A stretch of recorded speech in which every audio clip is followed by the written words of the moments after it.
High বন্ধুরা, welcome to my channel কুশুস lifestyle. আশা করি তোমরা সবাই ভালো আছো আর আমিও খুব ভালো আছি। ব্লগটা স্টার্ট করছি 6 নভেম্বর। সেদিন ছিল হচ্ছে ছট পূজা, মানে ছট পূজার প্রথম দিন। তো সন্ধ্যাবেলায় ছিল খান্না পূজা।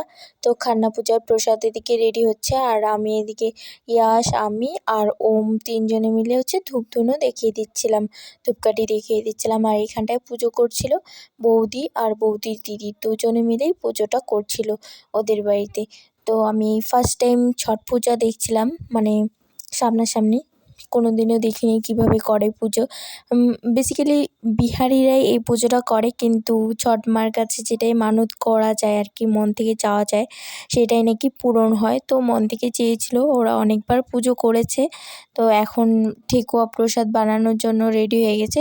এদিক দিয়ে জামাইবাবু সব মানে প্রসাদের সেটা মেখে দিচ্ছে আর এদিকে ঠেকুয়া তৈরি করবে।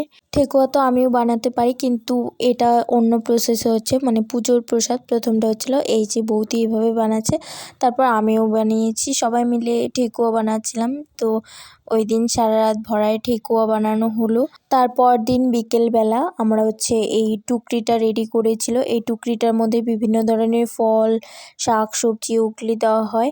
আর এদিকে চালুনগুলো ওগুলোও দেওয়া হয়। এগুলো সব কিছুর মধ্যে এরকম সেমভাবে সাজানো থাকে, অনেক কিছু থাকে। তো আমরা সবাই রেডি হয়ে গেছিলাম আর আমরা এখন যাওয়ার জন্য রেডি হয়ে গেছি। ঘাটে যাব, যেখানটা আর কি বেসিক্যালি পূজাটা করবে। তো এদিকে জামাইবাবু টুকরিগুলো একটার মধ্যেই সব কিছু গুছিয়ে নিচ্ছে। এত কিছু একসঙ্গে নেওয়াও খুবই মানে টাফ হয়ে যাচ্ছিলো। সব কিছু একসঙ্গে গুছিয়ে তারপরে এই সে ঠাকুরের চূর্ণিটা দিয়ে ঢেকে দিচ্ছিল। তারপর আমরা সবাই চলে যাচ্ছিলাম, মানে অনেক বড় মেলা হয়। আর এইদিকে আমরা চলেও এসেছি।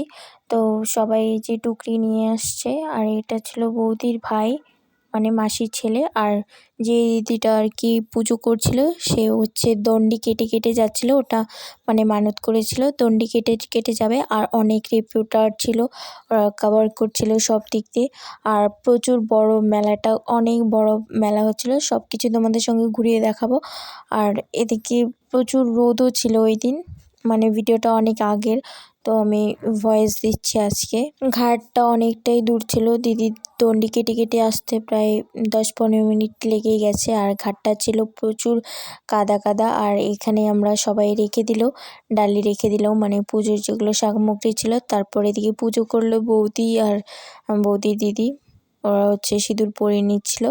তো বিকেলের দিকে ছট পুজোর অনেক লোক হয়েছিল, মানে সন্ধ্যার দিকে পুজোটা কমপ্লিট করে তারপর ভোরে আবার পরের দিন ভোরে মানে পুজোটা শেষ হবে আর কি, আবার দণ্ডি কেটে এসেছিলো দিদি। আর আমরাও সবাই ছিলাম। ভোর তখন কয়টা বাজে, ভোর না রাত্রিই ছিল, 2টো মতন বাজে। তখনও প্রচুর ভিড়, সবাই আসছিল মেলায়, মানে যারা যারা পুজো করবে। এখানে সব বিহারিরাই ছিল বেশিরভাগ। আর এই রাতটা মনে হয় শেষই হচ্ছিল না, মানে চারিদিকে বাজি পোড়ানো হচ্ছিল আর অনেক নাচানাচি হচ্ছিল, সব কিছু মিলেমিশে একেবারে মেলা একদম জমে উঠেছিল। আর ঘুমও পাচ্ছিল না, মানে এত রাত্রে স্নান করে মেলায় চলে এসেছি ফার্স্ট টাইম। আর এরা সবাই হচ্ছে আমের ডাল দিয়ে দাঁত মাজছিল। আজকের ভিডিওটা ছিল এই পর্যন্ত, দেখা হচ্ছে নতুন ভিডিওতে। টাটা বন্ধুরা।